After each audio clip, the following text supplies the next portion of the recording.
Sealed Book of Mormon, Chapter 5. Now I, Moroni, continue with the vision that the brother of Jared saw, pertaining to the spirit children of God. And it came to pass that the Father showed all of his children examples of the kingdoms that he had already created, yea, even those kingdoms of glory that appear as the stars in the night sky to our mortal eyes. And he explained unto them that these were the works of his own hands, and that after their pattern he would prepare the worlds wherein these spirits would reside, and enter into their second estate, or in other words, mortality. Behold, the first estate of all beings is that in which they were created as spirits, and it is this estate in which the brother of Jared found himself in his vision. And the second estate, of which he hath written, is the state in which we are now upon this earth. And this second estate is a time of probation for all the spirits of the children of God, to see if they are willing to do all things whatsoever they are commanded to do by the Lord. And it is also a state in which all spirits shall prove to themselves that the degree of glory in the kingdom of God to which they belong is justifiable, and it shall be proven unto them to be the only place where they can find a fullness of joy, according to the happiness that each of them desireth. For behold, all spirits are taught the laws that govern the different degrees of glory in the kingdom of God. And each spirit knoweth at the time the Father presenteth the examples of his kingdom before them, which degree of glory best suiteth their desires for happiness, having thus determined these desires while growing up and progressing as a spirit being. And the laws and happiness of the celestial glory are shown unto them, and also the laws and happiness of the terrestrial and celestial kingdoms are also shown unto them. And each spirit recognizes that which he desireth to make him happy. Nevertheless, to the terrestrial and celestial glories there are eternal penalties affixed, thus distinguishing them from the glory of the celestial, which hath no penalty affixed to it. And the penalty of the terrestrial glory is that the inhabitants thereof will not have the power of creation.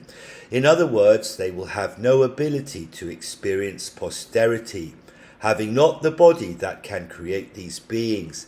Yea, there will be no male or female among them, having no need for the different sexes, and no need for those relations that are enjoyed by a man and a woman in the course of creating a new life.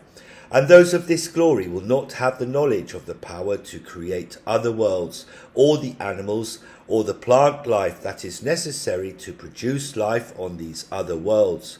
Nevertheless, they will have exceedingly great joy, and live peacefully one with another, having no concern for their well-being, having all things provided for them from the administration of those in the celestial glory. And these will also administer to their own needs, and find much joy and pleasure therein. And these are those who are the majority of the spirits of the children of men. And those who inherit the celestial glory will receive a penalty like unto that received by those in the terrestrial glory, even that they will have no power of creation, or the blessings that go with this power.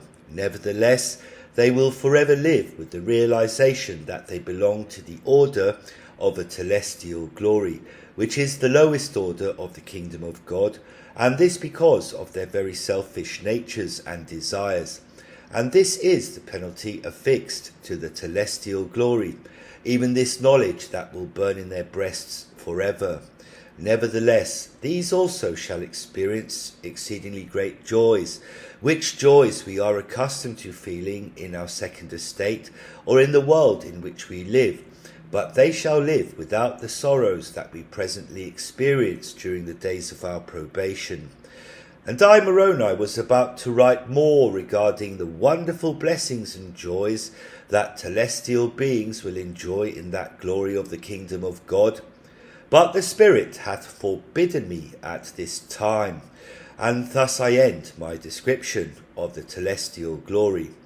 And it came to pass that as the Father presented this plan of salvation to his spirit children, one of them stood up and questioned the Father, and wondered why it should be that all spirits should not have the full blessings of the celestial glory, like unto the Father. And this spirit was a great one among those that the Father had created, and his name was Lucifer, he being a spirit who was the firstborn of his eternal mother, and a leader among the spirits. And Lucifer questioned the Father, saying, O my Father, forgive the boldness of my words, and allow me the agency that thou hast granted unto all thy creations. For behold, there are many among us that know that they will not become gods, have thus accepted their place in thy kingdom, in the glories that will bring them their chosen happiness, but to which certain penalties have been affixed. And now, my Father, why is it that these must suffer so, and not become as thou art, and also as our mothers are, powerful and blessed with the ability to have posterity and the joys that thou enjoyest in thy kingdom? We know that thou art God, and that thou hast the power to give these things unto us, if it so be thy desire. And thou hast spoken unto us of our probation, and hast shown unto us examples of the pain and the suffering that we must go through during the days of this probation. And I ask of thee, why is it necessary that we must suffer so, seeing that we already realize which glory in thy eternal kingdoms is most satisfactory unto us? Is it not possible that thou canst create our eternal bodies for us, and prepare the worlds in which we can live, and give these things unto us without suffering, and without passing through so much affliction and sorrow? And when Lucifer had spoken these words unto the Father, many of the spirits began to voice their concerns unto the Father also, even so much that there arose a mighty contention among the spirits who had gathered to hear the words of the Father. And there were many spirits who sided with Lucifer, and joined him in that they thought were righteous and just desires. And there were many spirits that fought against Lucifer and argued with him, explaining to those that followed after him that they must do the things that the Father hath instructed them to do, and how these things have always been done according to the laws of heaven. And it came to pass that the Father rose up and quieted his children, saying, My beloved children, do not be angry at the words of Lucifer, for he is justified in his right to say that which he believeth to be just. And for thy own instruction and learning, I would that ye should discuss these things amongst yourselves, and determine for yourselves that which ye believe to be the best for each of you. And it came to pass that another of the spirits stood up among them, and this spirit was also the firstborn of the Father, but not from the same mother as Lucifer. And the mother of this spirit was Marihala, the same woman that had embraced the brother of Jared and called him her son. And his name was Jehovah. And Jehovah was also a leader among the spirits, being the firstborn of many, and had been blessed exceedingly in all the wisdom of his father. And he spake unto all the spirits, saying, Know ye not that the laws that have been set forth from the foundation of time and all eternity are unalterable and necessary for our salvation? Why do you think that the Father hath taught these things unto us? Do ye not have faith in his words? And the Father smiled upon the words of Jehovah. Nevertheless, he did not interfere with the discussions that were taking place among his children. Thus we see the great wisdom and love that the Father hath for his children. In great patience and mercy he alloweth us to work out our own salvation, knowing beforehand that we will come to the only conclusion that can be made, that we must honour and obey the eternal laws of heaven. Nevertheless, in his omniscient wisdom, he knoweth that we must be given the chance to learn these things by faith, without his force or without his intervention, thus securing us the free agency that he hath granted unto us. And after Jehovah had spoken these words, Lucifer rose again and contended with the words of Jehovah, saying, We know that there are laws that have been declared unto us as being eternal, but are not these laws those that others have made to serve their own purposes? And is it not true that in order for these laws to be binding upon us, that we must first agree to them and confirm they are the laws by which we wish to live? And if by using our agency we choose to live by other laws of our own choosing, are we not then bound by these laws that we have chosen for ourselves, and not by the laws that have been chosen for us by others?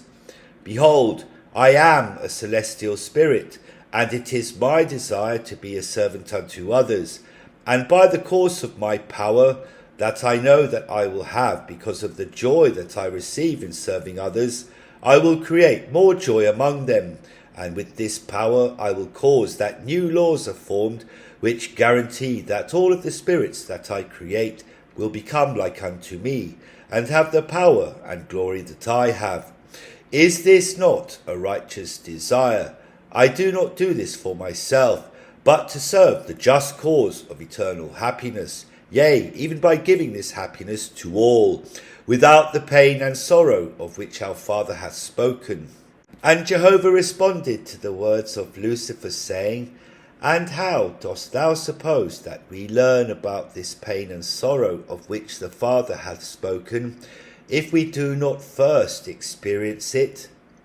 And how dost thou suppose that we comprehend the happiness and joy of eternity, if we do not know what causeth them? Behold, thou knowest that one of the eternal laws stated that there is an opposite to all things. If this were not the case, then we could not know anything. For if there was no dark, how could we comprehend light? And if there was no bad, how could we comprehend good? And if there is no pain and sorrow, how can we understand what joy and happiness are? And these things are according to our feelings. But even so, if there were not cold, how could we know warmth? Yea, even if there were no rocks, then there would be no earth, which is softer than a rock, yet made up of the same elements. How canst thou, being a celestial being, expect to serve thy creations by taking away the only source of the joy that thou supposeth to give to them? Thou knowest that this is not possible. Let us listen to the words of the Father and trust in his glory, that he will provide the means whereby we may experience happiness according to our desires of happiness. And Lucifer rebuked Jehovah and railed against him, even so much that the Father stood up again amongst all of his spirit children and beckoned them to listen to him. And Lucifer stood forth amongst those who stood with him and rebelled against the Father. And the mothers of these spirits stood with the Father and pled with their spirit children to listen to their father. But the words of Lucifer were convincing unto them, they being mostly telestial beings, who understood that their eternal lot was that of a telestial glory, and they understood the penalties that were affixed to that kingdom. And these eternal mothers wept for their spirit children, but they knew that the laws of agency could not be breached, and thus they saw the rebellion of their beloved children. And truly the Father hath shown his great mercy towards his children in their iniquities, insomuch that after the rebellion of Lucifer and a host of spirits, the Father cast them out of his kingdom, and they were cut off from the kingdom of God forever. Now I, Moroni, would that ye should know that the things that the brother of Jared saw are taught symbolically unto the children of men in the temples that the Lord suffereth to be built among them for their sanctification and their instruction. And this great endowment of knowledge was given unto Adam, and passed down from generation to generation to teach the children of men the mysteries of God, in a form that they will not understand without the Spirit to guide them. And in this way the Lord keepeth his mysteries hidden from those who have not received his Spirit, by keeping his commandments. And now these great mysteries are taught in the temples of the Lord, as he instructeth his children in mortality.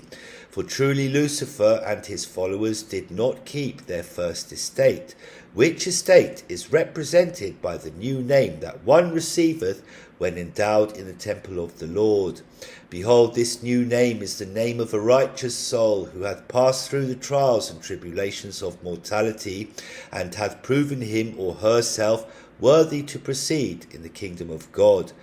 In other words, this new name representeth our spiritual existence. Therefore, he who abideth not by the laws of the holy priesthood that govern this spirit world shall be cut off from the kingdom of our Father, symbolically represented as if he were to lose his head, the head symbolizing the kingdom and glories of our Father. And they who keep not this first estate will have no part in the kingdom of the Father from the time of their rebellion, henceforth and forever. Nevertheless, the great wisdom and love of our Father hath prepared a place for them in the eternities, a place where they too will forever feel the love and mercy of their Creator. This place shall be known in mortality as outer darkness, where there shall be weeping and wailing and gnashing of teeth.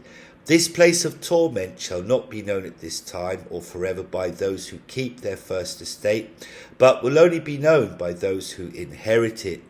And the Father shall make himself known unto his children in outer darkness, and they too shall feel of his mercy and love. This shall be their torment, yea, that they feel the love of the Father, and partake of his mercy, but know forever of their iniquities and their rebellion against him. Nevertheless, they too shall receive of the love of the Father. Now I, Moroni, was about to write more of the words of the brother of Jared that he wrote concerning the mercy and love of the Father for those who are cast out of his kingdom, but the Lord hath forbidden me, saying, Stay thy hand, and write no more concerning these things. For behold, many of my children might take these words and the knowledge that is given unto them, and justify the wicked desires of their own hearts, desiring to join Lucifer and his followers, seeing that their lot is just and merciful. And it is my work and glory to prepare the souls of all men to be found spotless before God and his angels, that they might partake of the glorious blessings of his kingdom. Behold, Lucifer and his followers have no part in the atonement that I have caused for the children of men. Thus their sins and iniquities shall be present in their minds forever. And this is what is meant by endless torment. And I would that all men shall know that I have felt the pain of these souls, and this pain caused me to shrink before the Father, even so much that I asked that I might be delivered of this pain and sorrow, praying to the Father that this cup pass from me. And this pain did cause me to bleed, as if from every pore of my body, and the pain thereof cannot be explained in words that thou wouldst understand. And this is the work that I took upon myself when Lucifer rebelled against the plan of salvation. In his rebellion he sealed his fate and that of those who follow after him, insomuch that they have no part in the redemption of my work and glory, and the atonement hath no effect on them, because they have rejected the words of the Father. Behold, they shall feel the pain and sorrow of their iniquities, and know the anguish that no other mortal except me knoweth. For this reason my soul doth sorrow. And I, Moroni, marvelled greatly at the love that Jesus had for these rebellious spirits, for he truly loved them as he did those who did not rebel against the Father and kept their first estate. And it came to pass that I pondered these things, and my heart and soul were filled with exceedingly great joy, for I knew of the love and mercy that the Father had for his children, and this love and mercy gave me great hope for the souls of my brethren, who had perished in battle, which battle raged in their hearts because of their wickedness, and hath caused their destruction. And it came to pass that the brother of Jared saw the workings of Lucifer and his followers, as they went throughout the earth, deceiving the children of men, and turning many away from the precepts of God. And behold, there were many spirits which did possess the bodies of many of the sons of Adam, insomuch that they did that which is contrary to the will of God, by desiring their brethren in a way that a woman desireth a man. And the Lord was merciful unto these sons of men, and understood the reason for their unnatural state. And I marvelled at the love the Lord had for these brethren who were possessed with the spirits of those who would have been women had they been allowed to pass through their second estate. And they were meek and compassionate, having many of the qualities of a righteous woman, yet they were mortal men, having a body that was like unto their mortal fathers. And the brother of Jared beheld that these men were despised by their brethren, and mocked and ridiculed for their manner of speech, and the workings of their nature. Nevertheless, these were loved by God, for behold, the Father loveth all of his children, and those of his children that rebelled against him in the spirit realm are loved by him as well, as are all of those who did not rebel against him. And thus hath he commanded us to love our enemies, and those that are not like us, yea, even those that we do not understand, and do good unto them, all of us, being the children of God.